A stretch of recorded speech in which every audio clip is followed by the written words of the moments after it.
Hola, buenas tardes. Yo soy Ana Puig, soy profesora investigadora en la Universidad de Vic, Universidad Central de Cataluña. Yo lo que voy a explicar es un proyecto de transferencia de conocimiento que terminó justo, bueno, diciembre 2000, no, enero 2020, en el cual la Diputación de Barcelona, dentro de su proyecto de entorno activo, nos pidió que ayudáramos al Ayuntamiento de Vic a diseñar el plan urbanístico de la ciudad, el POUM, pero en clave salud. ¿Sí? El proyecto consistió en que en el Ayuntamiento de Vic querían hacer el plan urbanístico de la ciudad para los próximos 20 años centrados en qué debían hacer o qué podían hacer para mejorar la salud de la población, y nosotros, junto la universidad, nos encargamos de dar toda la evidencia científica para ayudar a los urbanistas del ayuntamiento a crear a desarrollar el POUM bueno, que ya ha sido aprobado y que ahora próximamente la Diputación de Barcelona, que es quien ha financiado, pues va a publicar una guía de cómo lo hemos hecho, ¿no? Cómo integrar la salud dentro de los planes urbanísticos de las ciudades. Gracias, gracias, Ana. Julio, Sí, continúas. No te estoy viendo, pero sé que estás ahí. que va un poco regular la cámara, pero bueno, se escucha bien, ¿verdad? Sí, se escucha perfecto. Bueno, yo soy Julio Soria Lara, soy profesor contratado doctor de urbanismo en la Escuela de Ingenieros de Caminos de la Politécnica de Madrid, y también soy científico titular del Instituto de Geografía del Consejo Superior de Investigaciones Científicas. Bueno, le agradezco mucho a Karma la invitación a participar en la red, que creo que es muy interesante, sobre todo por su enfoque multidisciplinar. El motivo principal de estar aquí, pues, es porque dirijo un proyecto de investigación que se llama iCities y que tiene como último fin ver qué impacto está teniendo el comercio electrónico en los hábitos de movilidad, especialmente en la movilidad peatonal. Y de eso un poquito voy a hablar, de algunos resultados que tenemos, que todavía son algo preliminares, porque estamos empezando y avanzando en esa investigación. En cualquier caso, esto, fíjense, pues fijaros, fue una cosa que pedimos antes del COVID, pero el COVID pues nos la ha relanzado totalmente, porque ahora se ha acelerado muchísimo todo lo de la digitalización y demás. Entonces voy a presentar algunos resultados que son pre-COVID y seguramente cambiarían, pero tendremos oportunidad de hablar de esto. Nada más por mi parte. Gracias, gracias, Julio. Aarón, ¿sigues tú?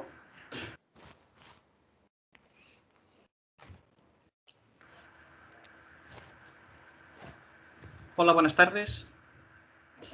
Yo soy Aarón Gutiérrez, soy profesor del Departamento de Geografía de la Universidad Rovira i Virgili en Tarragona.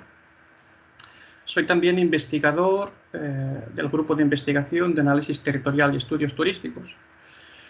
Y bueno, mi participación en el grupo, como comentaba en el proyecto, como comentaba Carmen al inicio, está vinculada a que soy miembro de un proyecto de investigación del Plan Nacional, en que analizamos las movilidades, pero especialmente aquellas vinculadas con el turismo.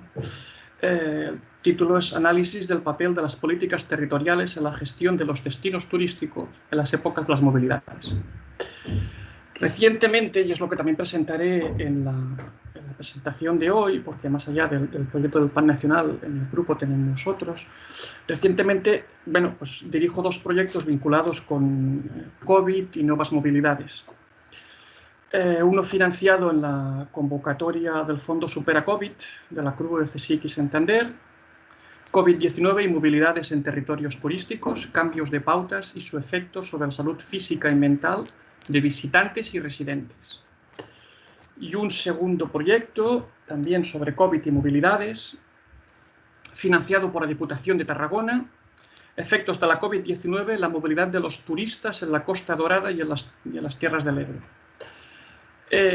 Bien, veremos viendo después en la presentación. Utilizaré cuestiones que hemos trabajado ya en nuestros grupos, especialmente sobre cuestiones de movilidad de los visitantes y cómo ello ahora lo vamos a reenfocar a partir de la COVID. Gracias, Aarón. Me parece que por último solo falta Carlos Marmolejo. Carlos, ¿estás por ahí? Yo sé que estás por ahí, pero no te veo. pero ¿me escucháis? Te escuchamos perfecto, Carlos. Magnífico. Bueno, si no me veis es que está conectado al iPad, no sé por qué. Tengo un ordenador y está conectado al iPad la cámara. Soy Carlos Marmolejo, profesor de Arquitectura de la Escuela Técnica Superior de Arquitectura de Barcelona, de la Universidad Politécnica de Cataluña, investigador del Centro de Política de Suelo y Valoraciones de dicha universidad, y estoy contento de estar aquí compartiendo esta parte de la tarde antes de que comiencen las clases. Y actualmente no tengo ningún proyecto de investigación competitivo en esta materia, pero los he tenido y hemos investigado fundamentalmente la relación que existe entre la estructura urbana y la movilidad y al revés. Es decir, he estudiado la movilidad para identificar la estructura urbana, ¿no? Por tanto, la relación entre la estructuración del territorio y su influencia en la movilidad y viceversa. Actualmente, sin embargo, a pesar de que no es un proyecto de investigación, dirijo una tesis doctoral cuyo objetivo es ver hasta qué punto la peatonalización que ha habido en Barcelona con las urbanas, que todo el mundo conoce, está incidiendo sobre vectores que tienen que ver con la cohesión social y muy particularmente con el capital social, ¿no? Con el reforzamiento de vínculos vecinales precisamente a partir de estos procesos de peatonalización. Por tanto, estaré muy interesado en escuchar las investigaciones que se presentan. Gracias, Carlos. Y por último, Michael, del País Vasco. No te veo, pero sé que estás por ahí, Michael. Hola, sí. Yo veo como que estoy emitiendo bien el vídeo también. Yo soy Miquel Subiza. Vengo en representación de Jesús Ibar Lucea, que es el IP de mi grupo y del proyecto del que voy a hablar hoy, que no ha podido estar con nosotros esta tarde, entonces vengo en sustitución suya. Y básicamente se trata del proyecto UGARE, que es un proyecto que estamos haciendo sobre diferentes variables del entorno urbano, actividad física durante el embarazo y salud física al nacimiento, en el que participamos investigadores de Donosti, San Sebastián, en Guipúzcoa, y también gente de Barcelona, entre ellos pues Carme Miralles, Oriol, Guillem, que está por ahí, Xavi del Clos también, e Irene Gómez también. Entonces, vengo un poco a contar parte de los resultados que tenemos ya a mano de ese estudio. Muy bien, gracias, Michael. Ya veis que incluimos gente de geografías diversas, de ciudades grandes, de ciudades pequeñas, ¿sí? De disciplinas varias, geógrafos, arquitectos, ingenieros, salud pública, y por eso, ¿no? Es una red que se puede complementar muchísimo. Yo os pediré que brevedad, unos 10 minutos creo que es suficiente para cada una de las intervenciones, y creo que va a empezar Oriol Marquet, ¿sí? Para aquellos que no tengáis cámara, no sé cómo vamos a hacer para compartir las imágenes o los powers. Ya nos lo inventaremos, pero pensar en cómo lo haremos, ¿vale? Venga, Oriol, que a ti sí que te vemos y podrás compartir perfectamente tu power, ¿sí? Te pido, Oriol, unos 10 minutos.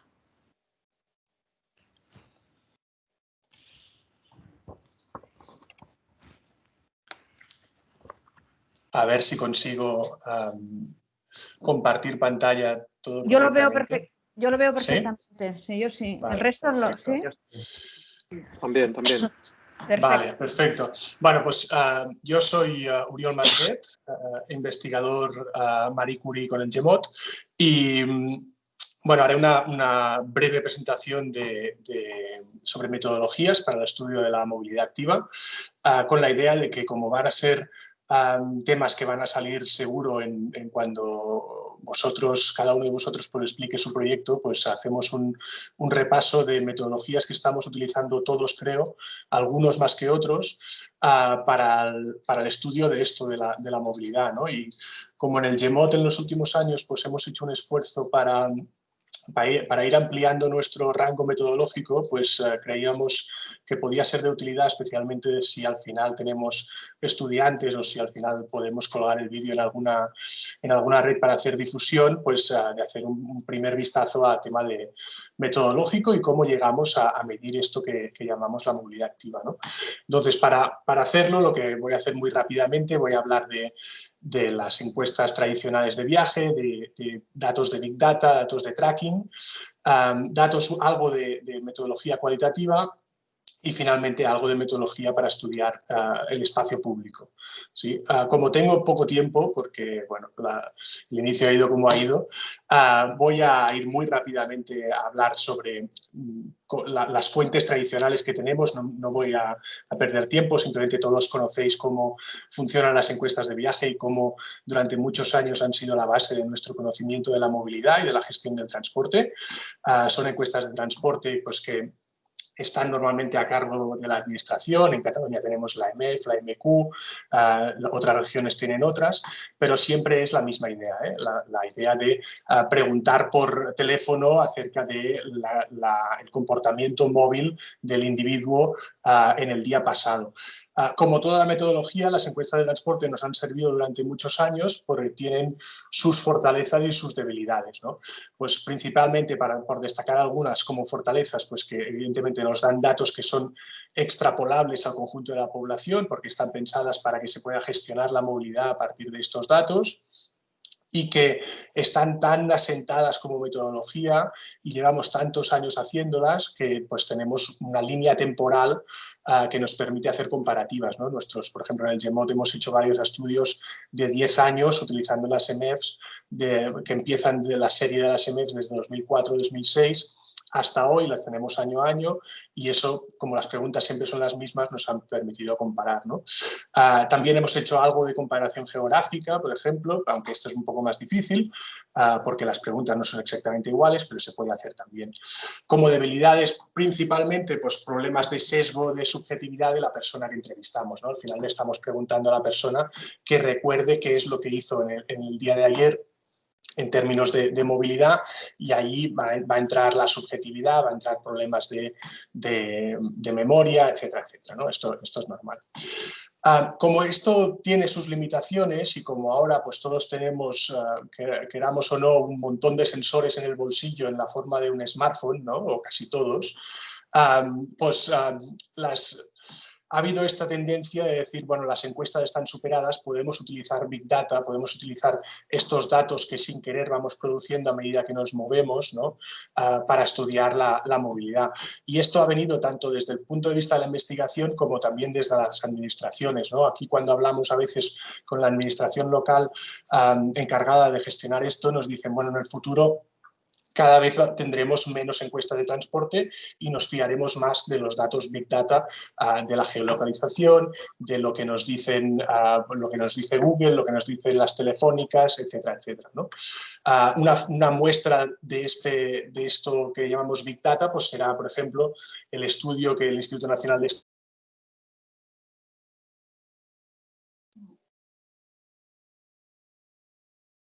Oriol, te has cortado. Ay, perdón, es que mi internet a veces va y viene. Decía que una muestra de Big Data sería esto que tenemos aquí del estudio del Instituto Nacional de Estadística acerca de cómo cambió la movilidad durante la pandemia utilizando sensores móviles, ¿no? y las líneas telefónicas, pero tenemos otros, por ejemplo, pues las validaciones en el número de entradas y salidas del transporte público, lo que sería el historial de localizaciones de Google, que casi todos tenemos activados sin saberlo, ¿no? O cosas más específicas, pues por ejemplo, pues, como apps que se dedican a traquear la actividad física, pues evidentemente estas apps como Strava, Fitbit, pues también están acumulando datos que son datos muy precisos que podemos analizar también. Y esto nos da, pues como todo, otra vez, pues unas fortalezas que se basan en la cantidad de información que nos generan, millones de personas con un tracking masivo, y evidentemente esto es muy valioso.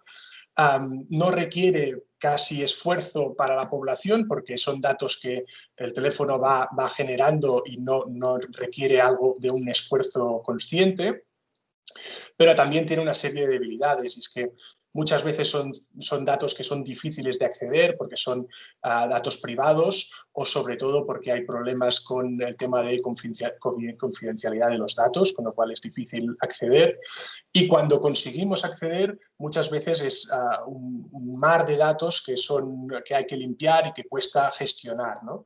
Muchos han sido creados por estos algoritmos que muchas veces no sabemos ni en qué consisten, ¿no? Google nos dice que este desplazamiento desde de A a B se ha hecho en bicicleta, pero no sabemos cómo ha categorizado, con qué parámetros lo ha hecho, ¿no?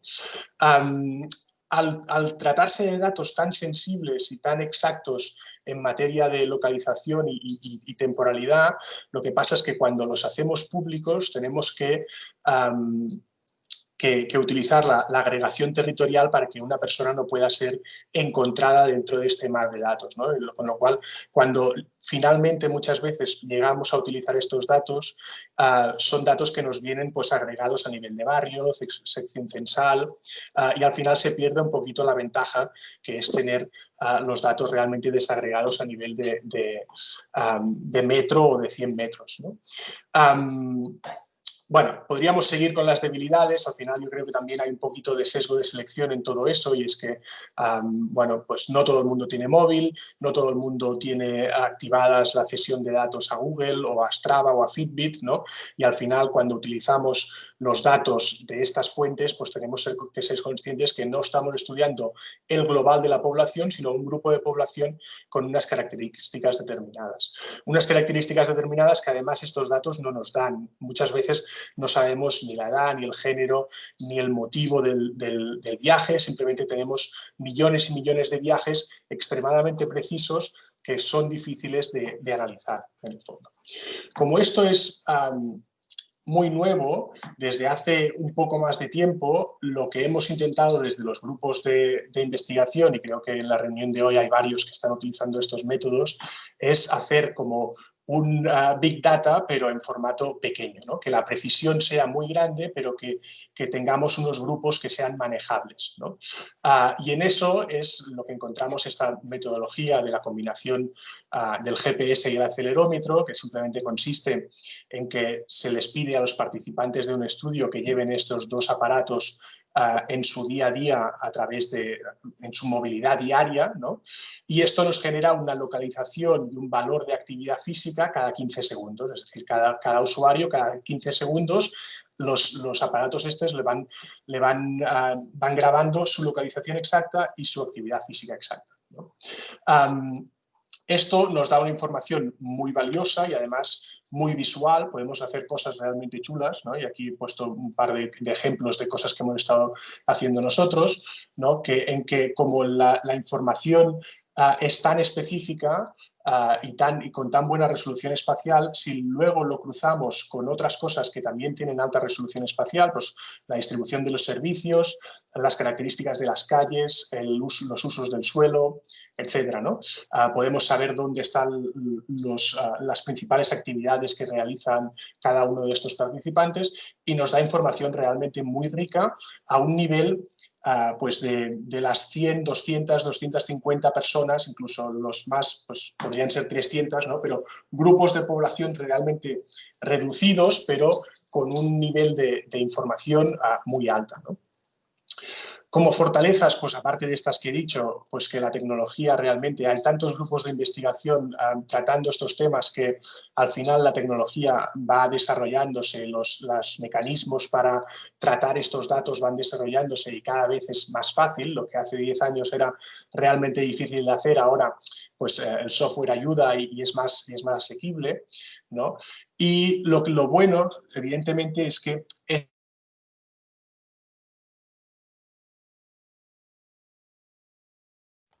Oriol, ¿te has ido? Todos los movimientos, ¿no? A ver, ¿me oís, Mónica? Sí, sí, sí. Vale, Sí. vale, me he caído de vuelta. Bueno, como debilidades, pues el primero es que genera un volumen de datos muy grande, ¿no? Por cada 100 participantes, pues si cada participante registra un punto cada 15 segundos, pues nos vamos a los 2-3 millones de puntos un participante que tenga 5 o 6 días de participación, con lo cual a la que tienes 200 participantes cada vez que quieres hacer algo, ¿no? Pues estos millones de puntos son complicados, ¿no? Requiere de un cierto conocimiento técnico, ¿no? Para emparejar los datos que vienen del GPS con el acelerómetro en base a los timestamps, ¿no? que llamamos, y al final pues hay un cierto problema también a la hora de, muy bien, yo tengo una nube de puntos que es extremadamente acurada, ¿no? Pero ¿cómo distingo ahí entre medios de transporte? ¿Cómo distingo ahí entre objetivos o motivos de desplazamiento, etcétera, ¿no? Y ahí también falta algo de información de contexto, en un caso similar a lo que tenemos al Big Data. Si solo hiciésemos GPS y acelerómetro, tendríamos muy buena resolución espacial y mucha información, pero nos faltaría quién es esta persona, por qué se está desplazando, etc., ¿no? Ahí es donde entran un tipo de métodos que creo que son interesantes porque complementan a menudo los trackings que hacemos de GPS y acelerómetro, que son estos Ecological Momentary Assessment, que son encuestas muy cortas que les hacemos a los participantes vía su móvil, ya sea instalando una aplicación directamente en su teléfono o vía SMS, ¿no? Y eso nos permite hacerle preguntas a ese participante a lo largo de su día, es decir, a las 12, yo en vez de esperarme al final de la semana para preguntarle por su comportamiento móvil, yo le pregunto a las 12, a las 7 y a las 10 de la noche, ¿no? Acerca de qué desplazamientos ha hecho, por qué ha utilizado estos medios de transporte y por qué no, etc. Eso se puede hacer varias preguntas al día o programarlo para que las preguntas aparezcan en el móvil del participante cuando se cumplan un tipo de eventos, ¿no? Por ejemplo, pues cuando entra en una área, pues si geolocalizamos todas las estaciones de metro y el móvil detecta que un participante ha entrado en el metro, pues le saltará una pregunta que le pregunte por qué ha entrado en el metro y cuáles son sus motivaciones, ¿eh? Simplificando mucho, este es el mecanismo, ¿no?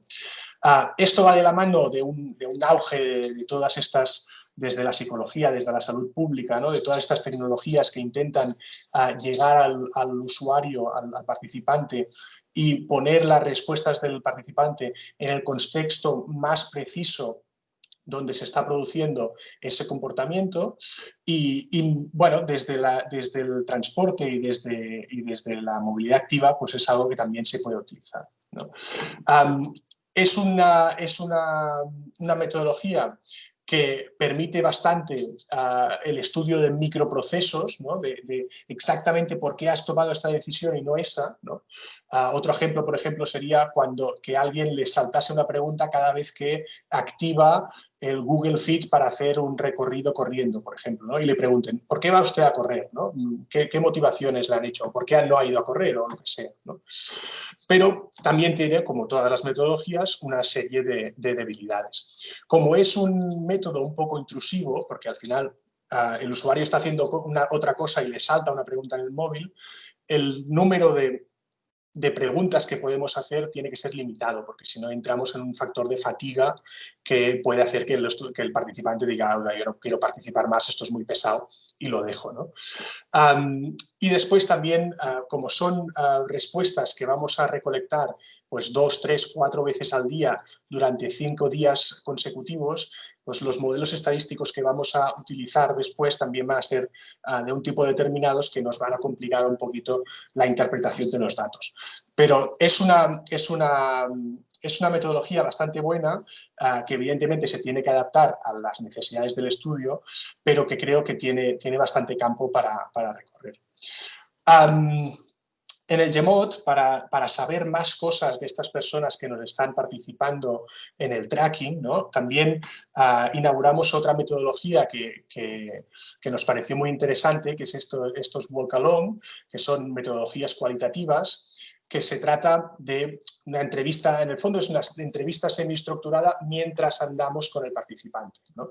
Lo que hacemos es, después del tracking, identificamos un desplazamiento que sea muy habitual para la persona que ha hecho el tracking y le invitamos a hacer ese desplazamiento junto con uno de nuestros investigadores.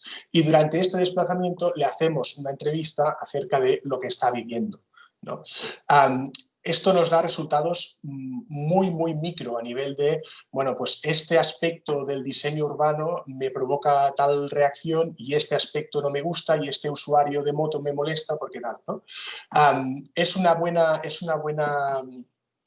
metodología, pero otra vez pasamos a que, como es un estudio cualitativo, pues vamos a entrevistar a 30 personas, a 40 personas, pero más es difícil de hacer porque realmente es muy intensivo en trabajo, ¿no?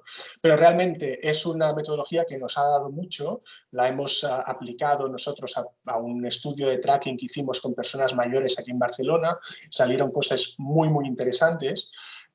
Cosas que estamos en proceso de publicación, pero que realmente nos dan mucha información sobre lo que sería el microdiseño, la microescala de calle, que es una escala que a veces con los métodos tradicionales se nos escapa, pero que sabemos que es muy importante para la movilidad activa y especialmente en algunos grupos de población que son más vulnerables. Y ya me he alargado mucho, voy a terminar con la última, que es un poco pues, en esta idea de medir la microescala, medir el uso del espacio público desde el punto de vista del usuario. Otro grupo de aplicaciones, de metodologías que creo que son importantes importar, si no lo hemos hecho ya, al estudio de la movilidad activa, es el Snowpark, ¿no? Ese estudio, este sistema para observar el juego y la recreación en comunidades, que es algo que, un sistema observacional que salió de los estudios que se dedican a los parques y a la recreación, ¿no? Pero que es plenamente aplicable al uso del espacio público en el fondo, ¿sí? Y lo que busca es registrar la actividad y el número de personas que encontramos en cada momento dentro del espacio público e incluir una serie de factores de contexto y de factores de la persona que estamos observando, ¿no? Creo que además aquí en el grupo, no sé si nos lo van a explicar o no, pero hay gente que ya ha trabajado con estas metodologías con resultados, la verdad es que muy notables y muy bonitos de ver, porque es eso, permite una observación detallada del espacio público y es ideal para un análisis pre-post, ¿no? Pues cuando sabemos que van a hacer una intervención en un espacio público determinado, podemos utilizar el Snowpark antes y después para ver estos cambios que se han producido en el uso de ese espacio, ¿no? Como debilidades, pues que requiere de cierto entrenamiento, no es muy complicado, pero requiere de un poco de training y que, pues como todas las metodologías observacionales, es un poco intensiva en términos de personal, porque si se quiere mantener una reliability buena, una confiabilidad de los datos bueno, pues tendría que hacer las observaciones en parejas. Pero bueno, es algo que se puede hacer bien y funciona de maravilla. Como he dicho antes, creo que me he alargado bastante, voy a dejarlo aquí. Solo 4 ideas para finalizar. Las metodologías nos sirven, pues yo no hablaría de que una metodología sucede a la otra porque es mejor o peor, sino simplemente la batería de metodologías que tenemos disponibles nos tiene que servir según el objeto de estudio que queremos estudiar, y no es lo mismo cuando queremos evidentemente analizar el transporte a nivel poblacional que lo que está pasando en una plaza determinada que ha recibido una actuación urbanística concreta, ¿no? Pero lo que sí que estamos experimentando bastante en el Geomod es con la combinación, ¿no? La triangulación de metodologías, con esta idea de que combinar no solo hace la fuerza, sino que nos minimiza las debilidades, ¿no? Pues sabemos que todas las metodologías tienen unas debilidades, pues vamos a triangular 2 o 3 metodologías distintas para llegar realmente a todo, ¿no? Y después la idea esta de que creo que la interdisciplinariedad en este tema nos ayuda porque nos brinda, ¿no?, nuevas oportunidades y nuevas metodologías, ¿no? Metodologías que antes se utilizaban mucho desde la salud pública, pues ahora son muy populares en el estudio de la movilidad, otras que vienen de la movilidad se van a ir a otras disciplinas, y por eso creo que esta red, ¿no?, como somos, como decía Carmen en la presentación, muy interdisciplinares, pues es una buena oportunidad de intercambio de ideas y de experiencias para que todos podamos aprender y podamos mejorar en nuestras investigaciones. Y con esto es todo. Gracias. Gracias, Oriol.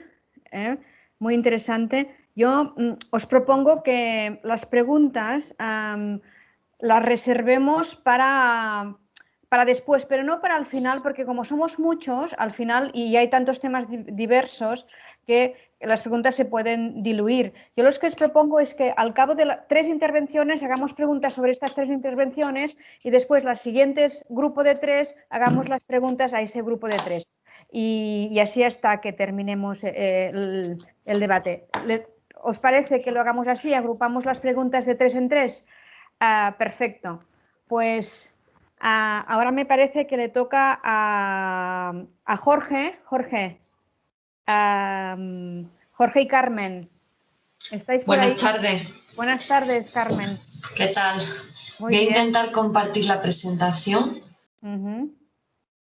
Me parece que mientras comparte Carmen la presentación, no me he acordado de presentar a Carmen Lizárraga. Carmen, me disculpas.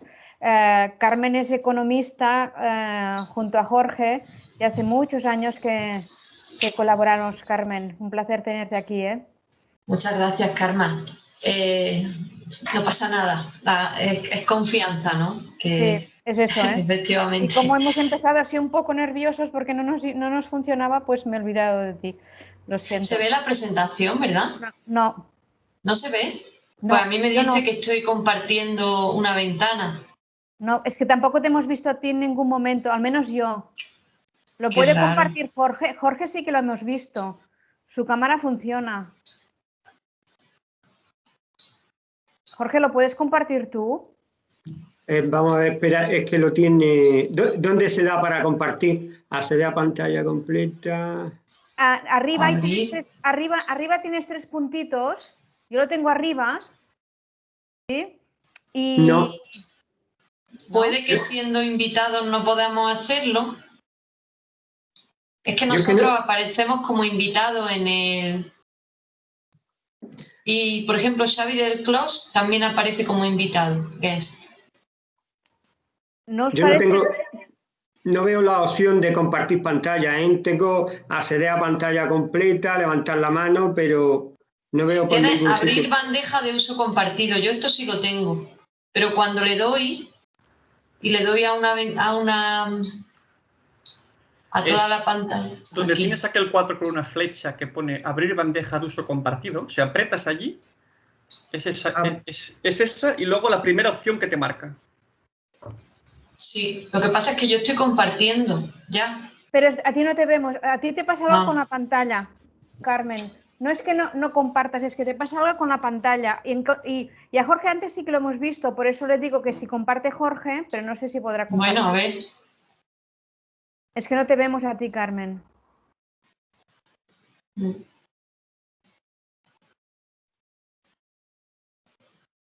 Ahora, perfecto. Sí, señor. ¿Quién nos lo está compartiendo? Yo. Muy bien. Muy bien. Vale, Bueno, Jorge. Gracias, Jorge. Bueno, no sé si esta fue la última versión. Lo apañamos con esto. Carmen, lo que no sé si va a ir, como yo no tengo muy mala conexión, no sé cómo va a ir el tema de ir cambiando de diapositiva. A ver si va Lo intentamos, Jorge, lo intentamos. Pues venga, ¿empezabas tú, Carmen? Sí, voy a empezar yo. Quiero agradecer la invitación en primer lugar y después la segunda parte la hará Jorge. Jorge, si pasas de diapositiva, esto se dedica al acompañamiento, este trabajo de los niños al colegio y la interacción entre tiempo y distancia. Y tiene una estructura pues convencional. Yo voy a dar la introducción, una pequeñísima revisión teórica y las hipótesis del trabajo, y Jorge pasará a comentar el resto de las cuestiones relativas a los datos, a la metodología empleada, el modelo, esa interacción distancia-tiempo que parece que encontramos en este trabajo y unas conclusiones y futuras líneas de investigación. Bien, pues como decía, este trabajo se dedica al análisis de los factores que determinan el modo de transporte que se elige para acompañar a los niños a la escuela en distancias iguales o superiores a 2 kilómetros, en las áreas metropolitanas de Andalucía. Sabemos que se están produciendo cambios sustanciales que se han venido produciendo tanto en los estilos de vida como en la composición de las ciudades, en los sistemas de transporte, y eso ha provocado también, por supuesto, un cambio en los patrones de la actividad física infantil, en los patrones de la movilidad infantil. Concretamente, se van a observar dos tendencias en el reparto de la movilidad infantil a la escuela. En primer lugar, se está reduciendo la movilidad infantil a la escuela independiente. Y concretamente tiene gran importancia la movilidad a la escuela porque una parte muy importante de los desplazamientos que realizan los niños son de ida y vuelta a la escuela cada día. Bueno, ahora en esta situación de pandemia estamos en una situación absolutamente irregular respecto a eso porque una parte de la educación se está llevando a cabo online. Pero en principio puede ser independiente ese acompañamiento y lo que se observa es que se ha producido una reducción y también puede ser no independiente, puede llevarse a los niños acompañados a la escuela. La movilidad independiente, como digo, se está reduciendo tanto a la escuela como en términos generales y además cuando se decide acompañar a los niños se utiliza cada vez más el coche, lo que se ha visto que redunda negativamente en la actividad y en la autonomía infantil, en la salud, en la seguridad, en el entorno social y en el medio ambiente. Por dar algún dato, en Estados Unidos, entre el 68 y 2001, los estudiantes que iban andando en bici va a caer del 48 al 16%. En el Reino Unido, la proporción de niños que iban acompañados a la escuela de los años 70 a 2012 pasó del 7% al 26%. En España, aunque es un estudio antiguo, de hace 11 años, pero ya entre 8 y 12 años el 70% no iba nunca solo a la escuela. En Andalucía, concretamente, el acompañamiento se lleva a cabo fundamentalmente en coche y a pie, para distancias de 2 kilómetros o menos. La mitad de los niños, el 50,4%, son acompañados en coche, el 48,6% a pie. Y el autobús tiene solamente un 1% de importancia. La bicicleta es algo absolutamente marginal. No aparece en la encuesta, que es la metodología, como decía antes Oriol, que hemos utilizado nosotros. Respecto a los análisis de las variables determinantes en la decisión de ese modo de acompañamiento, me voy a referir concretamente al entorno construido, a las características socioeconómicas y del hogar. Respecto al entorno construido, se van a considerar 3 componentes ambientales habitualmente. Uno alrededor de la casa, otro en la ruta que va de la casa al colegio y el tercero, el ambiente del colegio. En este estudio se consideran la distancia y la densidad como características del entorno construido. Y lo que se ha demostrado es que tiene más influencia el entorno construido en torno al vecindario que el de la escuela. Y por supuesto también en otros estudios se analiza la comodidad y la seguridad del viaje y la amenaza de peligros extraños, que esas fueron también razones para llevar a los niños al colegio en coche.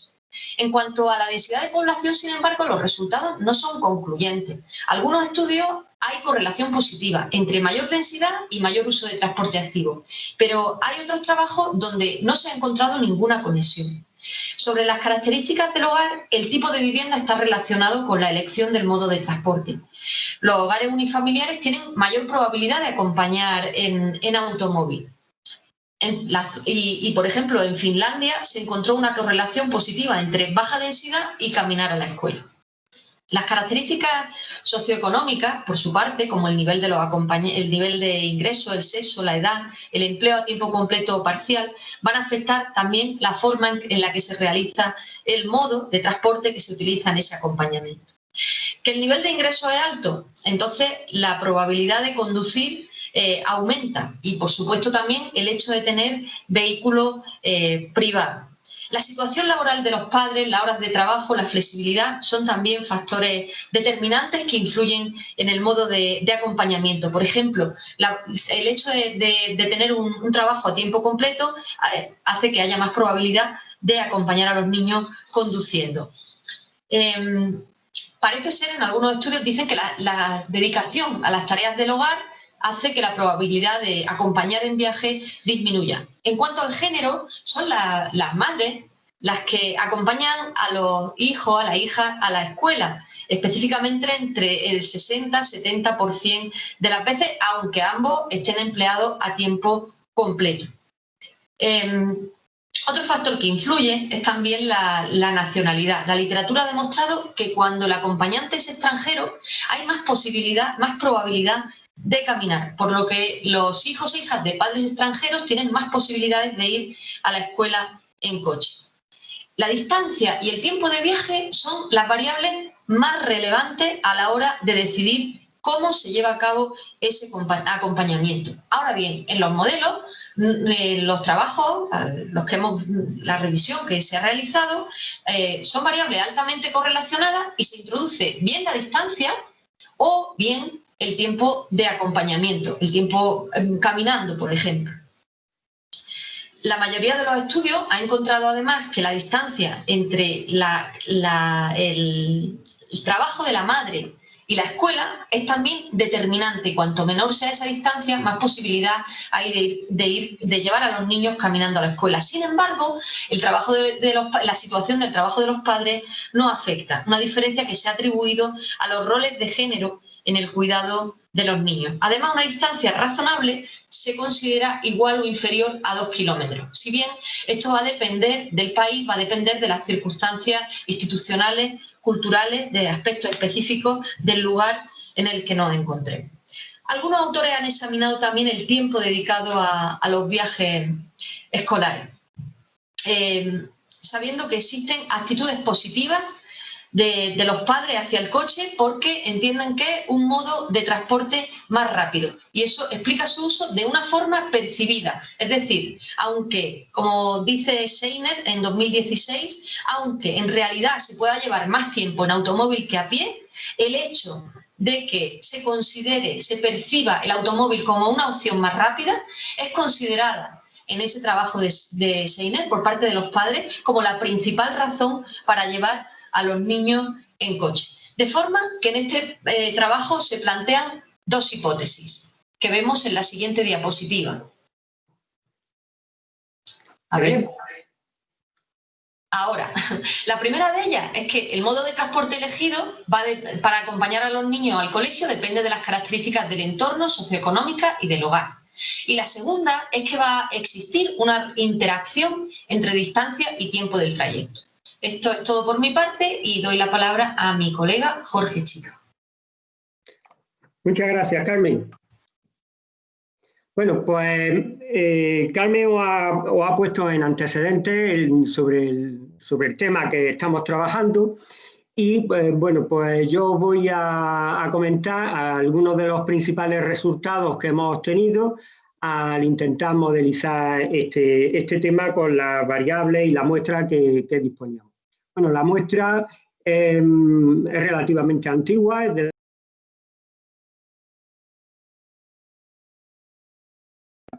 en total se disponía, como veis ahí, de algo más de 17.000 viajes. La muestra tenía una representatividad del 95%.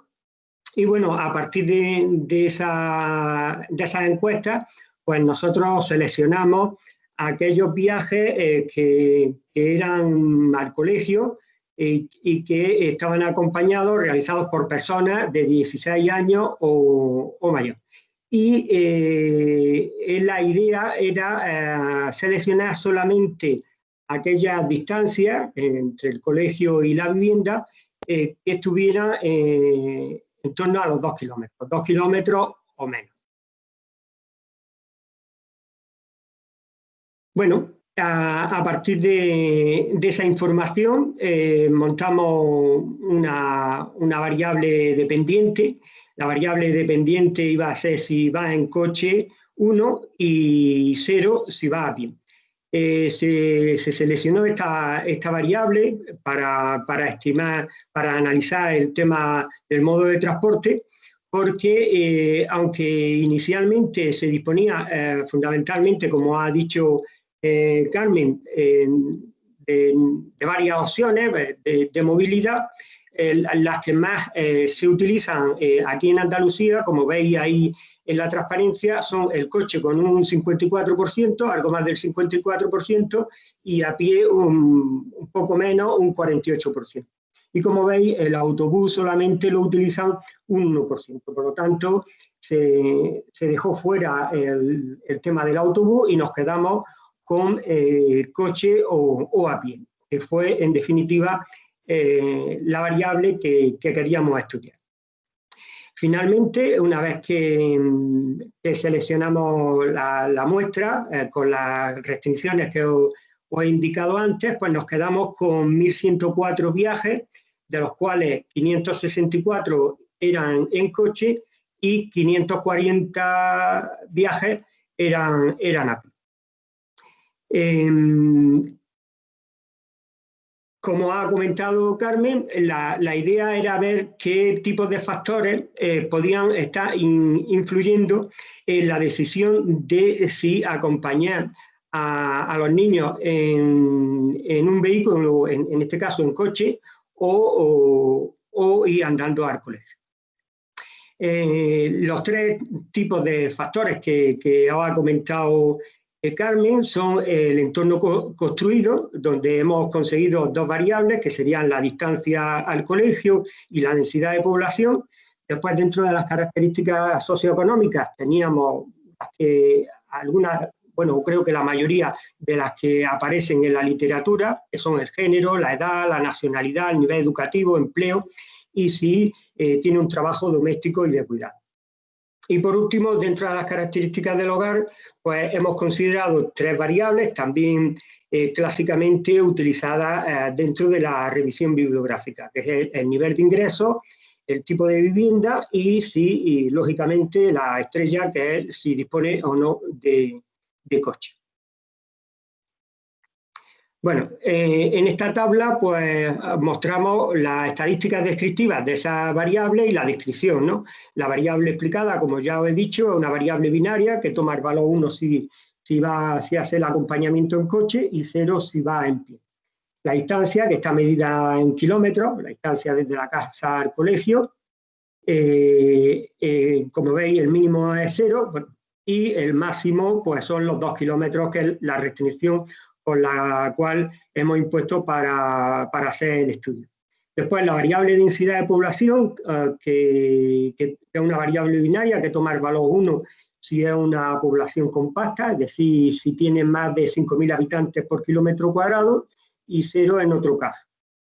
El género, hombre o mujer, edad, la edad del acompañante, la nacionalidad, si es español u otro, el nivel educativo, 1 si tiene estudios obligatorio, el tipo de empleo, 1 si tiene trabajo a tiempo completo, el trabajo doméstico, 1 si tiene trabajo doméstico y de cuidado, ingresos familiares, ingresos del hogar, que es una variable también binaria que toma el valor 1 si los ingresos son inferiores a 1.100 euros, vivienda, que es una variable unifamiliar, que es una variable binaria que toma el valor 1 si es unifamiliar la vivienda, y coche, que es una variable también binaria que toma el valor 1 si tiene coche propio. En la columna de la media pues podéis observar, yo qué sé, pues, por ejemplo, que el 50% aproximadamente de los viajes se hacen en coche, que la media de la distancia está en torno a los 600 metros, 700 metros, ¿de acuerdo? Y bueno, pues la mayoría de los encuestados son de nacionalidad española, ¿vale? Un 95% son de nacionalidad española. Y bueno, pues si queréis pasamos a lo que es el modelo. Paso a presentaros los resultados del modelo. Hemos estimado un modelo lógico. ¿Sí? Jorge, tenemos 5 minutos. ¿Sí? Vale. Termino rápido. En esta transparencia os mostramos los resultados del modelo Logic que hemos estimado y veis que, excepto las variables de trabajo doméstico y ingreso, que no son significativas, el resto todas son significativas. Y los coeficientes pues tienen los signos que en principio esperábamos, ¿no? Pues distancia tiene un signo positivo, como es lógico, a mayor distancia menos probabilidad hay de que hay más probabilidad de que utilice el coche. El tema del género, pues que hay más probabilidad de que los hombres utilicen el coche. La nacionalidad, hay más probabilidad de que los españoles utilicen también el coche, etcétera, ¿no? Trabajo doméstico tiene signo negativo, como cabría de esperar. Y bueno, estudios también tiene signo negativo y la edad. El modelo pues tiene cierta calidad, ya que un 78% de las estimaciones han sido adecuadamente estimadas, o sea, ha sido correctamente predicha, y por lo tanto el modelo creemos que tiene accuracy, creemos que tiene representatividad, ¿no? De hecho, el modelo es significativo en su conjunto. Bueno, la idea que nos planteamos, como ha comentado Carmen, sería ver qué pasa con el tiempo. Entonces, siguiendo alguna revisión bibliográfica, hemos dividido el tiempo en 3 grupos. En nuestro caso, hemos dividido el tiempo en viajes de menos de 5 minutos, viajes entre 5 y 15 minutos y más de 15 minutos. Bueno, una cosa que nos llamó la atención, en esta tabla tenéis el tipo de modo que han utilizado, si andando o en coche, y los 3 cortes de tiempo, menos de 5 minutos, entre 5 y 15 minutos y más de 15 minutos. Si observáis en los porcentajes de conduciendo, vemos que para tiempos pequeños, de menos de 5 minutos, y tiempos medios entre 5 y 15 minutos, los porcentajes son similares de individuos que utilizan este modo de transporte. Sin embargo, para tiempos superiores a 15 minutos, este porcentaje se reduce bastante. Esto nos llamó la atención y nos dio lugar a pensar de que pudiera haber cierta interacción entre la distancia y el tiempo. Bueno, pues hicimos 3 regresiones, 3 logic con esos 3 tiempos. Hicimos la regresión entre el modo de transporte y la distancia, pero con 3 cortes. Y si observáis en estas 3 gráficas, veis que la pendiente es diferente. Por lo tanto, podríamos llegar a la conclusión de que el efecto que tiene la distancia sobre el modo de transporte no es independiente del tiempo percibido por los que acompañan al niño. Vemos que para tiempos pequeños, un incremento de una unidad en la distancia provocaría que rápidamente las personas tomen la decisión de coger el coche. Sin embargo, cuando ya lo que tú percibes es un tiempo largo, más de 15 minutos, ese mismo incremento en la distancia no provoca un efecto tan fuerte, no te anima tanto a que utilices el coche. Parece ser que las personas, cuando la distancia es pequeña, varía un poco la distancia, nos afecta mucho para coger el coche, y sin embargo, cuando ya estamos en un tiempo, estamos dispuestos a hacer un viaje con más tiempo, ese mismo paso de distancia, ese mismo incremento de distancia, no afecta tanto a que cojamos el coche. Esta fue, bueno, pues lo que nos está llevando a plantearnos el tema de incluir en el modelo el efecto del tiempo y la interacción entre tiempo y distancia para explicar el modo de transporte que eligen las personas que acompañan a los niños al colegio. Bueno, estas son las conclusiones. Como veo que no hay mucho tiempo, que vamos tarde, si tenéis alguna duda, pues ahora después no las hacéis, pero vamos, que las conclusiones prácticamente son lo que os he estado comentando, es decir, cuáles son las variables que hemos considerado y que creemos que sería interesante, que es lo que no hemos visto en otros trabajos, tener en cuenta la interacción espacio-tiempo. Bueno, y la bibliografía utilizada, por si alguno pues hace alguna pregunta o está interesado. Muy bien. Muchísimas gracias, Jorge y Carmen. Muy interesante esta relación tiempo-espacio y especialmente en niños para ir a la escuela. ¿Os parece que las preguntas las haremos después de la tercera intervención? ¿Sí? Perfecto. Perfecto. Y ahora la tercera intervención es para Ana Puig. Ana, ¿estás ahí? Estoy aquí, estoy aquí. Perfecto. A ver, voy a intentar compartir pantalla también. ¿Vale? ¿Estás viendo mi pantalla? De momento no, te estoy viendo a ti. De momento no, vaya. Pero si te veo a ti, seguramente veremos tu pantalla, pero... Vale. ¿Ahora? No, yo no. ¿Alguien ve, ve el power de Ana? No. No. No. Compartir. A ver. ¿Ahora? Ahora sí. Vale. Bueno, perdona, Ana, ¿la veis todos? Sí. Perfecto. Vale. Muy bien. Antes, gracias. Gracias por estar aquí porque ya veo que todo esto es muy interesante. Yo antes de empezar a explicar este proyecto voy a hacer dos apuntes para enfocar lo que estamos haciendo. Yo soy la coordinadora del grupo de investigación en actividad física y deporte.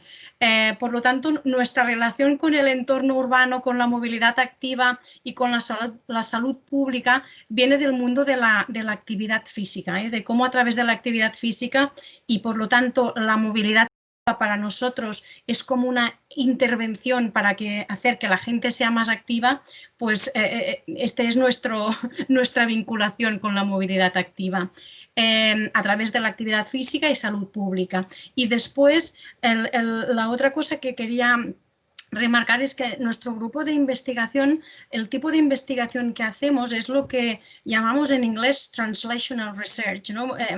Evidencia translacional basada en experimentos naturales para realmente crear intervenciones y evaluar el impacto que tienen estas intervenciones. Y normalmente hacemos la evaluación en el impacto que tienen en actividad física. Entonces, un tercer apunte antes de empezar, como decía Oriol Marquet, nosotros hemos utilizado el SOPARC en otro estudio que no es el que voy a presentar aquí, pero lo comento por si puede haber interés. Nosotros hemos estado analizando el impacto o el uso de las superillas de Barcelona. Las superislas es un, bueno, no sé si lo conocéis, en Barcelona están intentando cerrar el paso a coches en algunas zonas y entonces nosotros hemos evaluado si la gente realmente usa estos espacios que se han creado libres de coches para hacer actividad física y bueno, presentamos los resultados en febrero, ahora estamos a punto de publicarlos y hemos utilizado el SOPARC para observar si realmente la gente utiliza las superislas, ¿no? Esta intervención del entorno en el entorno urbano para hacer actividad física. Lo digo porque como no lo presento aquí, pues si hay interés. Entonces voy a intentar ser rápida.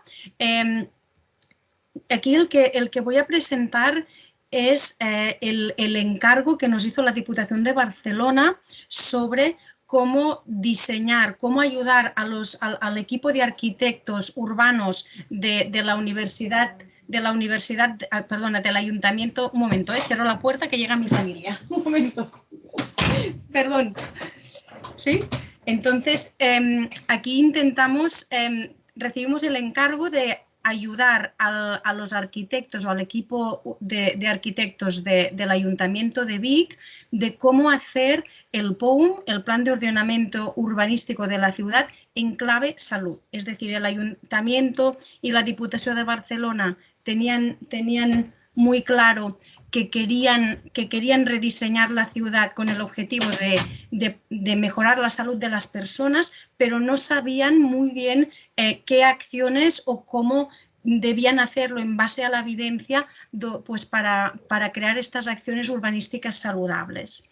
Entonces aquí es el proyecto que voy a explicar, por lo tanto vuelve a ser un estudio natural, experimental, en el cual ha derivado en una guía para que los equipos de arquitectos y arquitectas en un futuro tengan un poco de ayuda para crear los POUM de sus ciudades con el objetivo final de mejorar la salud de las personas, ¿vale? Aquí tenéis el equipo.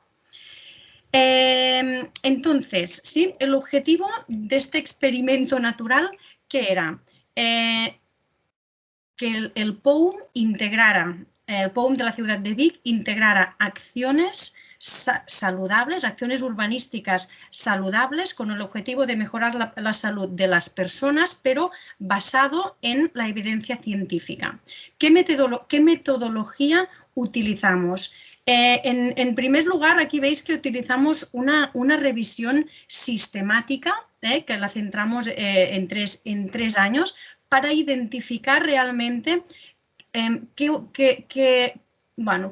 atributos, qué determinantes urbanísticos estaban relacionados con indicadores de salud, ¿sí? Esto fue la primera acción que hicimos, siempre con el objetivo de hacerlo lo más divulgativo posible, porque nosotros dábamos esta información a un equipo de arquitectos y arquitectas, ¿sí? Entonces, lo primero que hicimos a raíz de esta revisión sistemática fue crear una matriz que creíamos que divulgativa, que permitía a arquitectos y arquitectas identificar qué determinantes urbanísticos, densidad, mixticidad, etcétera, estaban relacionados con la salud y concretamente con qué indicador de salud, ¿de acuerdo?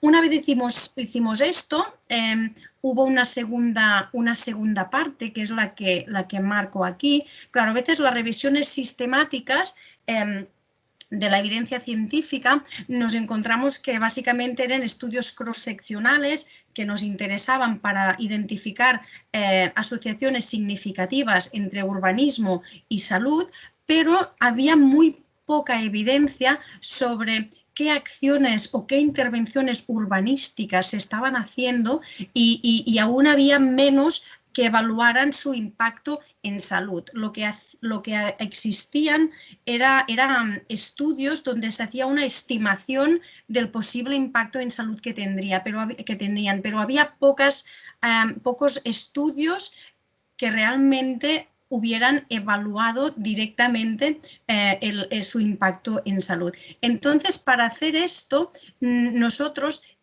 hacemos otra revisión sistemática, pero ya no de la evidencia científica, sino en documentos de Google, ¿sí?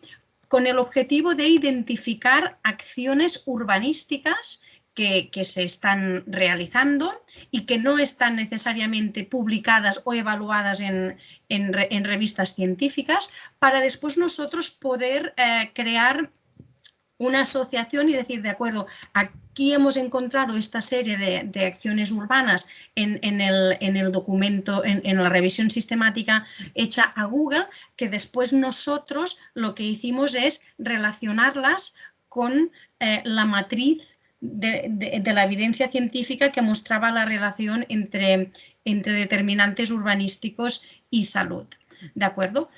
Con el objetivo final de ¿qué? De que los arquitectos y arquitectas del Ayuntamiento de Vic pues pudieran tener ejemplos de acciones urbanísticas relacionadas con la salud o que en teoría deberían mejorar la salud de las personas para poder tener ideas e implementarlas en el POUM de su ciudad, ¿sí?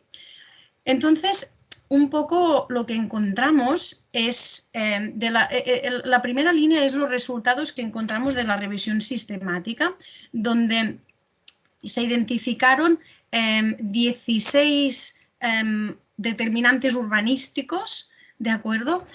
Que se asociaban significativamente con 21 indicadores de salud.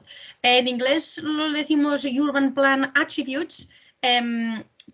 Determinantes urbanísticos es el término que adoptamos porque como era un equipo multidisciplinar y estábamos trabajando codo a codo con arquitectos y arquitectas urbanistas, ellos nos dijeron que determinantes urbanísticos era un concepto que tenía más sentido para ellos. Entonces utilizamos determinantes urbanísticos. Entonces, de lo que vimos, ¿sí?, es que aquí veis la matriz que hicimos de forma divulgativa, que entregamos a arquitectos y arquitectas. Aquí tenéis los 16 determinantes urbanísticos que estaban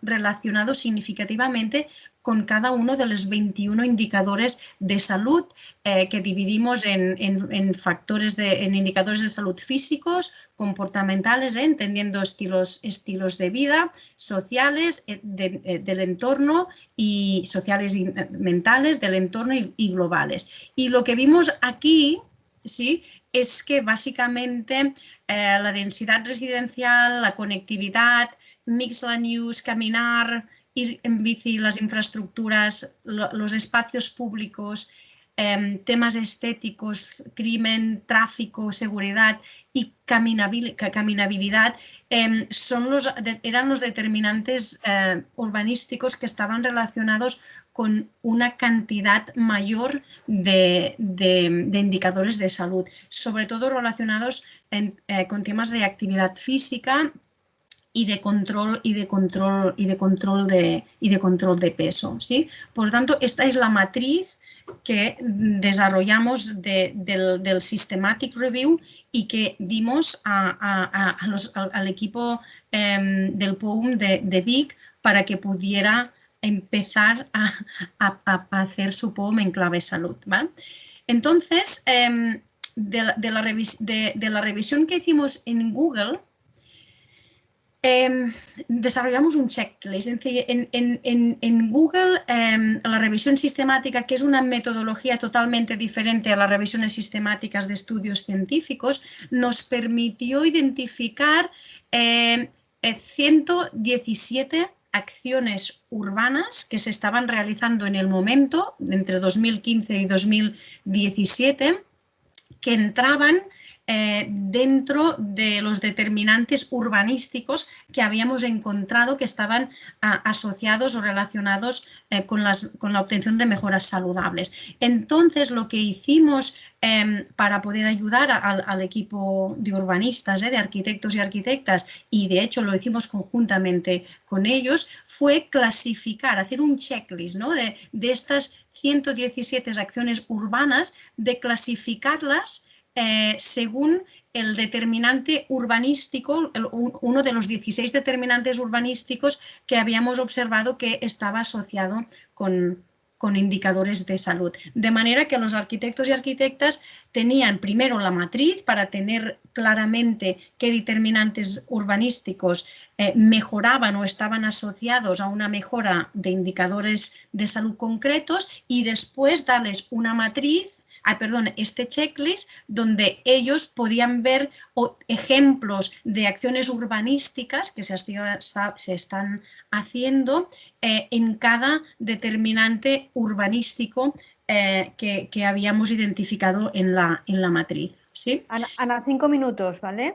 Entonces, ya termino. Entonces, esto lo que concluyó es que a partir de aquí el equipo redactor del POUM pues planificó 90 acciones urbanísticas para el plan local, el POUM de Vic, basado en la evidencia. Y entonces un ejemplo, ¿no?, de lo que pasó es que, por ejemplo, una de las acciones del POUM era acabar el anillo verde de la ciudad de Vic, los cuales esta acción estaba vinculado dentro de los determinantes urbanísticos de conectividad y caminabilidad, y los cuales tenían una incidencia en salud, sobre todo en actividad física y en bienestar emocional. Un poco el mensaje que queríamos decir: es importante crear entornos urbanos para que la gente se mueva más. La movilidad activa es uno de los aspectos importantes para los cuales se debería modificar este entorno urbano, y que esta metodología sí permite que los ayuntamientos, cuando tengan que rehacer el POUM de la ciudad, si sirve para hacerlo en clave en salud y mejorar esta movilidad activa, pues es un buen inicio para después, para hacer un entorno que se llama Active Friendly, para que después se puedan desarrollar dentro de este entorno acciones más específicas. Y ya está. Perdón si he sido muy larga. No, perfecto. Me he alargado un poco, pero perfecto, Ana, muy bien, muy bien. Esto es todo. Muy bien, muy interesante. Si os parece, ahora abrimos un turno de palabras para las tres ponencias y para las 4 ponentes. Oriol Marquet de metodología, Jorge Chica y Carmen Lizárraga sobre el ir a la escuela en relación al tiempo y al espacio y a los medios de transporte, y a Ana Puig cómo hacer que los entornos sean más saludables y en los planes urbanísticos. Para preguntar, nada, abrir arriba tenéis una mano, si le dais a ella, a mí me sale que queréis intervenir o preguntar. ¿Sí lo veis? ¿Alguna pregunta?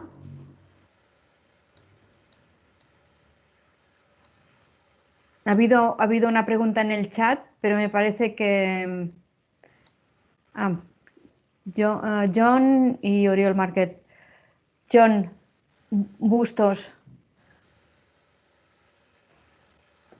Hola, buenos días. Tardes. Bueno, sí, una es como repetir un poco la primera pregunta que hice ahí en el chat, y es sobre los GPS. Digamos que a veces cuando uno analiza esta información de los itinerarios peatonales, que son muy cortos, pues nosotros le ponemos como 2 segundos.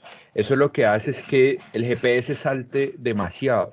Entonces, cuando ustedes dicen, no, nosotros utilizamos 15 segundos, pero en la diapositiva vi que decían que existe como algunos estudios que permiten conocer como cuál es ese intervalo necesario para hacer esa captura de datos. No sé si pueden profundizar un poco más respecto a ese aspecto de los intervalos para la captura de datos con los GPS. John, un momento, por favor. Sí. Apaguen los micros. Es que alguien tiene obras muy cerca y se escuchan martillazos. Soy yo. Eres tú, entonces nada, no podemos arreglarlo. Sí, qué pena, venga, soy yo. John, sigue. La siguiente pregunta es para Carmen y Jorge. Si no es que un salto en algún momento que me tocó irme, y cuando regresé escuché que estaban hablando que la elección del modo de transporte para llevar a los niños del colegio depende también de la percepción de la distancia, de la percepción del tiempo que lleva cada modo de transporte más que la distancia efectiva. ¿Entendí bien? Es que ese estuve por fuera, entonces solo para aclararme esa duda. Perfecto. Y listo, son esas 2 por el momento. Perfecto, gracias, John. Oriol, empiezas primero tú a responderle y después Jorge o Carmen. Sí, perfecto. Bueno, yo un poco lo que he respondido antes en el chat. Nosotros utilizamos los 15 segundos porque después de hacer pruebas y mirar un poco la literatura era lo que más nos convenía. Como nosotros no estábamos interesados en recorridos muy específicos, sino en todo el recorrido de todo el día, pues para un tema de ahorrar batería, básicamente, consideramos que con 15 segundos era suficiente.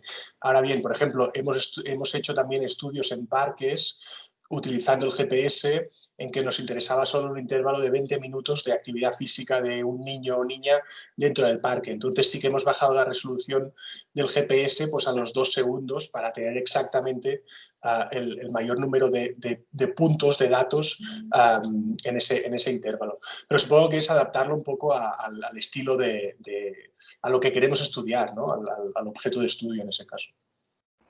Muy bien, gracias, Oriol. Jorge, Carmen, ¿quién le responde a John? Vamos a ver, Carmen, intento responderle yo. Venga. La idea del trabajo es ver si hay interacción entre el tiempo percibido, ¿no?, por los que acompañan al colegio a los niños y la distancia que se cubre, ¿no? Lo que hemos observado es que el efecto que tiene incrementar la distancia sobre el modo de elección de transporte no es lo mismo, no es igual para tiempos pequeños, intermedios y altos. Es decir, que parece ser que la gente, cuando dispone de más tiempo, está dispuesta a andar. Como diríamos aquí, de perdido al río. Si tengo tiempo, en vez de coger el coche, voy a ir andando, porque, bueno, pues a lo mejor el problema que tienen para elegir el modo de transporte no es ni otro, no es ni más ni menos otro que el de disponer de tiempo. No sé si con eso contesto a la pregunta. Perfecto. Muy bien, Jorge. Ahora tenemos una pregunta que nos ha llegado por chat de Juan Camilo. Juan Camilo, ¿quieres expresarla directamente o la leemos? No sé dónde estás. Juan Camilo Agudelo. ¿La lees? Hola. Hola, buenas tardes. Buenas tardes. Es dándole continuidad a lo que acaban de explicar, la elección de el vehículo para acompañar al niño al colegio depende de la percepción del tiempo que tenga. A mayor distancia, y poco tiempo, pienso que con el vehículo automotor puedo surtir ese efecto o cumplir con esa tarea. Todas las muestras, todo el estudio se basa en una hora fija de ingreso al colegio. Eso pensando que quizás la solución es variar la hora de ingreso al colegio, podría mejorar esa percepción de tiempo, cambiarla, no sé cómo hacen ese análisis con respecto a la hora que entra el niño al colegio. Y si cambio eso, ¿qué pasa? Muy bien. Gracias a Camilo. ¿A Jorge, Carmen? Vale, ahora contesto yo. Venga. La variable hora de salida, hora de entrada, ¿no? Creo que te refieres a eso, Juan Camilo. Efectivamente se ha considerado en algunos trabajos y, bueno, en la literatura parece ser que en la salida de los colegios a la escuela hay más posibilidad de acompañar al niño andando. Cuando nosotros construimos el modelo, para nosotros esta variable no era significativa y era una de las variables que rompía el modelo. Quiero decir que una vez que se fueron haciendo limpiezas del trabajo estadístico, yo no sé si ahora Jorge quiere intervenir también al respecto, pero esta variable se quedó fuera, ¿sabes? Eso es nuestro caso. Yo he visto que en la literatura científica sí hay casos en los que se han considerado las dos. Nuestro caso es el desplazamiento de la escuela, de los hogar-escuela, y no está incorporada esa variable en el modelo. Jorge, ¿quieres añadir algo? No, gracias. Creo que lo ha explicado perfectamente, Carmen. Perfecto. Muy bien. Tenemos a Oriol que quiere preguntar. John, baja tu mano, por favor, y Oriol también baja la tuya para que pueda ver a otros que levanten la mano. Gracias. Oriol, es tu turno. Sí, yo le quería preguntar a Ana, porque yo ya había visto esta presentación hace cuando la empezaban explicar, ¿no? Y quería preguntarte acerca del seguimiento de eso, si habéis tenido información de que la Diputación de Barcelona ha implementado estos mismos preceptos en otros sitios, porque me parece un muy buen ejemplo de, pues eso, ¿no? La traslación desde la ciencia hacia la aplicabilidad del planeamiento. Y no sé si habéis tenido información de que se haya implementado en otros sitios. Hola, sí, a raíz del, o sea, digamos que a partir del POUM de Vic nos permitió hacer ¿no? Poner en práctica esta metodología. Entonces, esta misma metodología se aplicó en 2 POUMs de 2 ciudades más pequeñas. Bueno, de hecho, uno es un pueblo de 100 habitantes, ¿de acuerdo? Porque la Diputació de Barcelona, pues cada año son diferentes ciudades o pueblos las que tienen que hacer el POUM, y después otra ciudad de 5.000 habitantes, Vic tiene unos 40.000 habitantes, unos de 5.000 habitantes, para probar si esta metodología pues aplicaba al resto.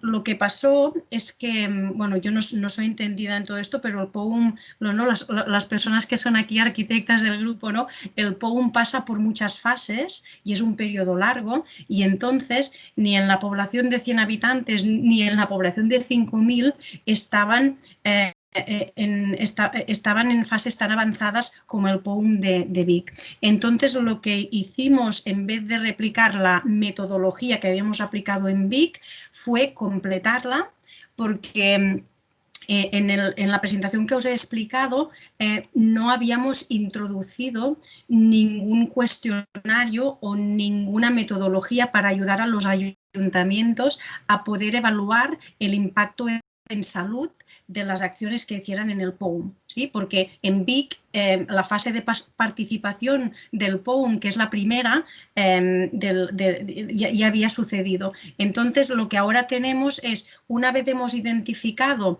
todos los indicadores en salud que están asociados significativamente con determinantes urbanísticos, hemos diseñado una metodología para que los ayuntamientos puedan evaluar estos indicadores en salud relacionados con el urbanismo.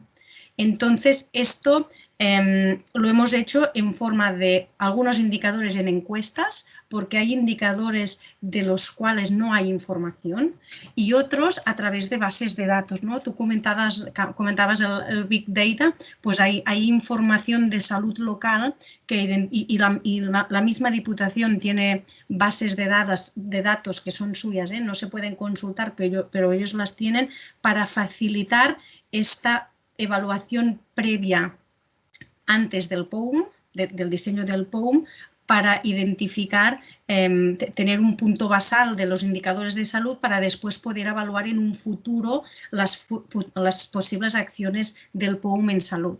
Entonces, esto la Diputación está a punto de publicarlo. Hemos confeccionado una guía, porque ellos querían, el objetivo de su transferencia de conocimiento era todo, ¿no? Que pudiera estar al alcance de todas las ciudades, y esto es lo que está a punto de publicarse. Pero la idea es esto, es decir, dar herramientas para que se pueda evaluar el impacto real de las intervenciones del POUM. Claro, también se tiene que tener en cuenta que creo que las acciones del POUM se van desempeñando en periodos de 5, 10, 20 años.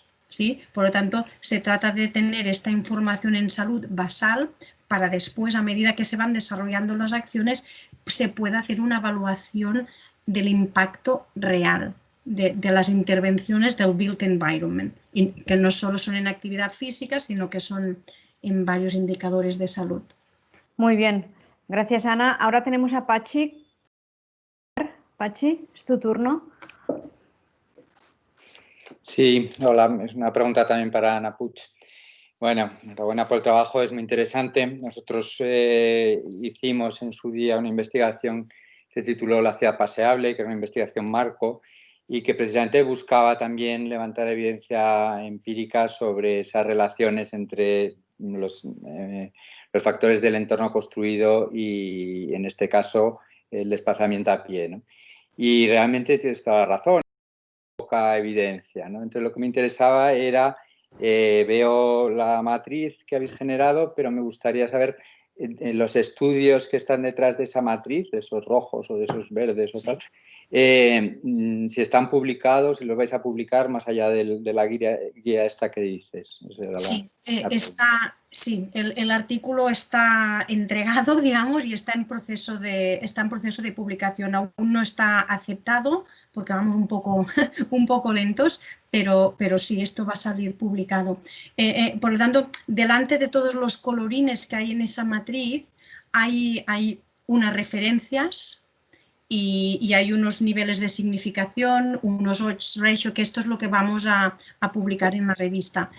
Lo que vimos es que al trabajar en un equipo multidisciplinar con equipos redactores del POUM, que la ciencia le interesa, pero lo que le interesa más es aplicarla, lo que te das cuenta es que para ellos los odds ratio o los niveles de significación es como que pierden importancia, ¿no? Esto es el mundo de la investigación translacional, ¿no? Que nos dimos cuenta que a veces a nivel de investigación nosotros damos mucha importancia a estos temas y los tienen, pero que después hicimos antes una matriz con los niveles de significación, pero para ellos no era fácil esto, necesitaban ver, ¿no? Vale, esto está asociado con esto, me es igual quién lo diga o los elementos de significación.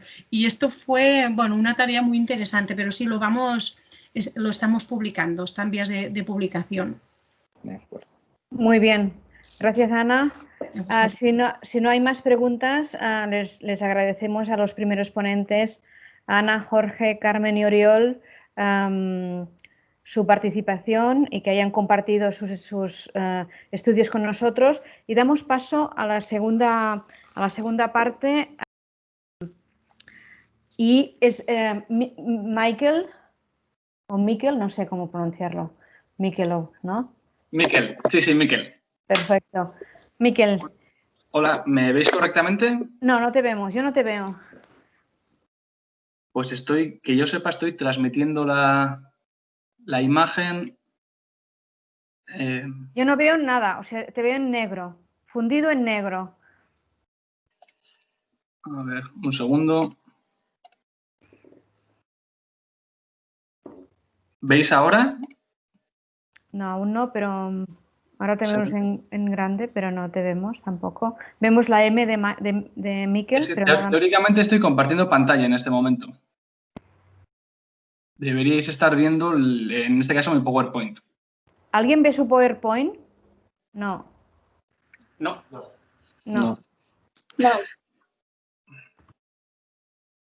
Vale, pues dame un segundo, voy a ver si lo puedo...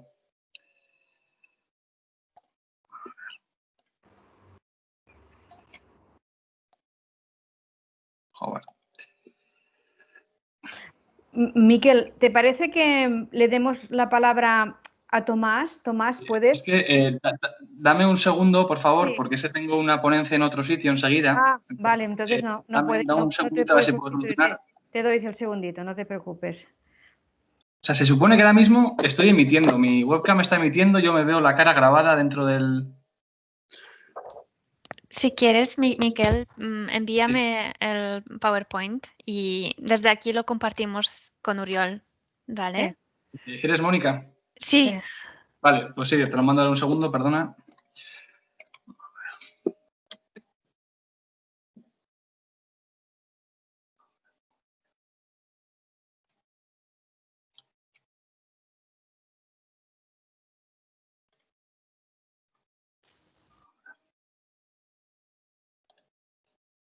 Voy.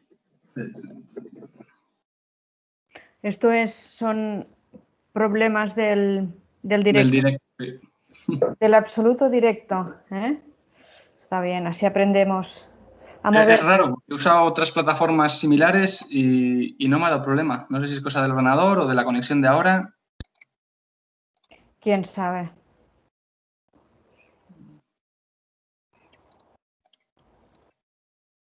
Sí, seguís sin verme, ¿verdad? Sí, seguimos sin verte. Es que acabo de volver a compartir otra vez la pantalla. Vale. Seguimos como si no tuvieras cámara, Miquel. Es que ahora mismo estoy compartiendo la pantalla. Entonces deberíais ver la pantalla de mi escritorio. Pero... Te pasa lo mismo que le ha pasado a Carmen Lizárraga, ¿eh? Sí. No sé, Eso. igual es de la conexión, o sea, o de nuestro team. ¿Eh? Así que Miquel, si pruebas no de compartir el escritorio, sino directamente la presentación, porque Teams te da la opción de... Cuando intentas compartir pantalla, te permite escoger qué parte de la pantalla quieres compartir. Si en vez de darle al escritorio le das directamente al PowerPoint o al PDF, a veces funciona.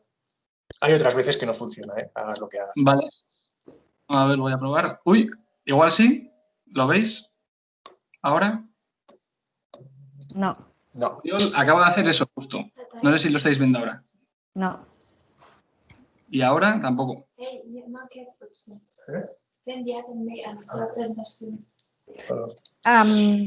Vale, yo ya he recibido el mail con su presentación, así que si quieres lo hago yo. La compartimos desde aquí, Miquel, y tú nos comentas. ¿Sí te parece? Porque te oímos perfectamente. Vale, oye, ya siento, el lío. Nada. Vale, voy a compartir yo. Me decís si lo veis bien y, Miguel, cuando tú digas, yo voy cambiando de diapositiva. Lo vemos perfecto. Sí. Perfecto, sí. Vale, pues oye, después de este retrasillo, bueno, presentarme de nuevo, soy Miquel Subiza, soy investigador en el grupo de Epidemiología Ambiental y Desarrollo Infantil de Biodonosti, un instituto de investigación sanitaria en Donosti, y estoy trabajando actualmente en la Universidad del País Vasco. Entonces, hoy he venido en representación de Jesús Ibarlucea, que era el jefe del equipo, que no ha podido estar hoy con nosotros, y vengo a presentaros los resultados, una parte de los resultados del estudio que estamos haciendo sobre actividad física, entorno urbano y salud al nacimiento, centrado en una muestra de mujeres embarazadas. Sí que quiero pediros disculpas por eso, porque tengo ahora una ponencia en un congreso, entonces haré mi presentación entonces, pues siento no poder ver el resto de ponencias y no poder escuchar las preguntas que podéis tener más tarde. Perfecto. Dicho lo cual, Uriol, si pasas, por favor. Vale, pues antes de seguir, decir que no está este estudio sujeto a ningún tipo de conflicto de interés, que antes de realizarlo recibimos el visto bueno de los comités de ética de Euskadi y del Hospital del Mar y que está parcialmente financiado por el programa de ayudas a proyectos de investigación de la Diputación Foral de Guipúzcoa. Uriol, si pasas, por favor. Vale, pues así no me va a extender mucho, dado el perfil de las personas que estamos hoy aquí, pero bueno, ya sabemos que la ciudad o el medio ambiente urbano pues tiene una serie de variables o de factores que pueden, por un lado, promover y facilitar la actividad física y, por ende, la salud, o hay otros que pueden jugar en contra. Ejemplos de ellos podría ser la caminabilidad, el hecho de el diseño de la estructura la conectividad entre las calles, la densidad poblacional, el hecho de que haya una diversidad de destinos, etcétera. Bueno, las variables clásicas incluidas dentro de esos índices de caminabilidad. Conocemos también que el acceso a espacios verdes y la infraestructura verde urbana, no solo parques, sino también pues, árboles, otras jardines verticales, macetas, etcétera, tienen también efectos positivos. Y, por último, sabemos también que hay variables de corte negativo, como en este caso puede ser la contaminación ambiental, que en contextos urbanos suele estar relacionada con el tráfico rodado, con la industria, y que se da tanto a nivel atmosférico, es decir, por partículas o contaminantes que puede haber en aire que respiremos, o también pues, a nivel de ruido o incluso de luz. Si pasas, Uriol, por favor. En el caso de la actividad física durante el embarazo, que es uno de los partes importantes del estudio que voy a presentar, aparte de como sabemos que la actividad física es importante para todo tipo de poblaciones y rangos de edad, pero en el caso del embarazo sabemos que tiene especial importancia por lo siguiente. Sabemos, en primer lugar, que evita la ganancia excesiva de peso. Las mujeres que practican actividad física de forma regular durante el embarazo se ajustan mejor a las tasas de ganancia de peso que están establecidas por los sistemas de salud. Además, el hecho de practicar actividad física reduce el riesgo de aparición de problemas o complicaciones, como pueden ser la diabetes gestacional, la preeclampsia y el hecho de que el parto sea instrumental o por cesárea. Además, también a nivel psicológico, sabemos que practicar actividad física durante este periodo aumenta la calidad del sueño y reduce el estrés. Uriol, si le das, por favor. Por eso sabemos, o sea, en muchas agencias internacionales, entre ellas la Organización Mundial de la Salud, recomiendan que las mujeres embarazadas realicen 150 minutos de actividad física moderada a la semana durante la época de la gestación. Uriol, si pasas, por favor. Hola, Uriol, ¿puedes pasar? ¿Uriol? Sí, vale. Sí, estoy pasando, pero no sé si ha pasado. Perfecto. Sí, perfecto. Vale, muchas gracias. Entonces, el proyecto UGARE, que es el que vengo a hablar, responde a las siglas de Urban Green Activity and Reproductive Effects, cuya recogida de datos tuvo lugar entre octubre del 18 y febrero de este mismo año. Como veis en la diapositiva, el objetivo general era estudiar en qué medida diferentes variables del entorno urbano, como pueden ser la caminabilidad, el acceso a espacios verdes y la contaminación atmosférica, entre otras, tenían un efecto, en primer lugar, en la actividad física practicada durante el embarazo y, en segundo lugar, en diferentes variables de salud física de los niños y niñas al momento del nacimiento. El procedimiento que seguimos fue contactar con las mujeres que asistían al sistema público de salud en la semana 12 de embarazo, hacerse la primera ecografía y les invitábamos a participar. En caso de que dijeran que sí, contactábamos con ellas nuevamente cuando acudían cerca de la semana 20 de embarazo a hacerse la segunda ecografía. Y por último, pues pasado el momento de dar a luz, a través de datos del hospital, extraímos aquellas variables que ahora os presentaré. Si pasas, Uriol, por favor. Si puedes dejar ahí, sí, perfecto. Deciros que lo que voy a enseñar ahora corresponde solo a la muestra donostiarra, porque el reclutamiento en Barcelona ha ido un poco más, o sea, se empezó después y por lo tanto acabó más tarde y no tenemos esos datos analizados. Para estudiar en qué medida el verdor residencial, el acceso a espacios verdes, entre otros, tiene un efecto positivo en la salud de los niños y las niñas al nacer, partimos de este modelo, que es el modelo que traducido podría llamarse pues, como de múltiples caminos entre el verdor urbano y la salud humana. Lo que plantea este modelo es que los espacios verdes, parques, árboles, etcétera, diferentes infraestructuras verdes en la ciudad, podrían tener un impacto positivo a través de la reducción de las exposiciones a contaminantes, por ejemplo. Un claro ejemplo es el aire, la contaminación atmosférica. La evidencia científica muestra que la infraestructura vegetal es capaz de absorber o secuestrar parte de los contaminantes que, por ejemplo, emiten los coches en las ciudades. Sabemos también que el acceso y el contacto con espacios verdes, a través de lo que se conoce como restauración psicológica, facilita que las personas tengan un mejor estado de salud mental porque les permite recuperarse del estrés y tener mejoras cognitivas. Y por último está el último camino que los autores originales llaman installation, para reflejar aquellas actividades que de alguna forma son promovidas por los espacios verdes urbanos, como son, por ejemplo, la práctica de actividad física o el contacto con otras personas. Este es el modelo general que nosotros aplicamos a este estudio.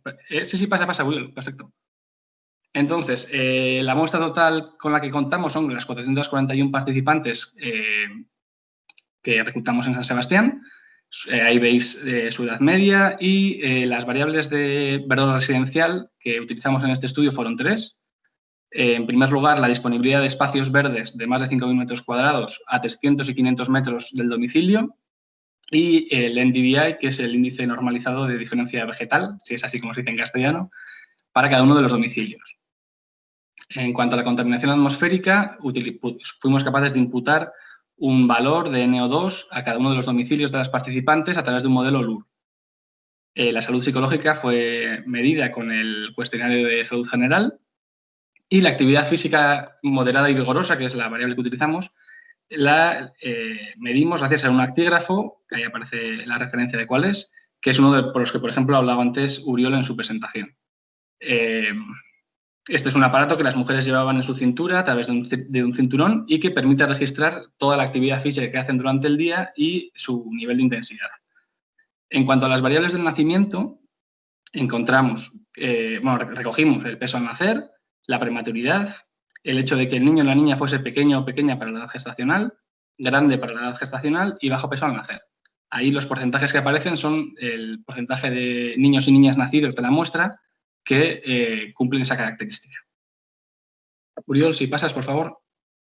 Aquí aparecen los modelos de mediación que realizamos a través de los modelos de efectos naturales basados en análisis contrafactuales con un paquete de R que se llama Medflex.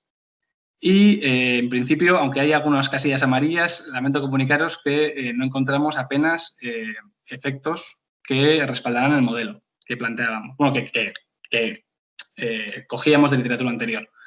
Sí que vemos arriba a la derecha un efecto algo inesperado, que es que, al parecer, para aquellos niños y niñas que vivían, que nacieron en domicilios a menos de 300 metros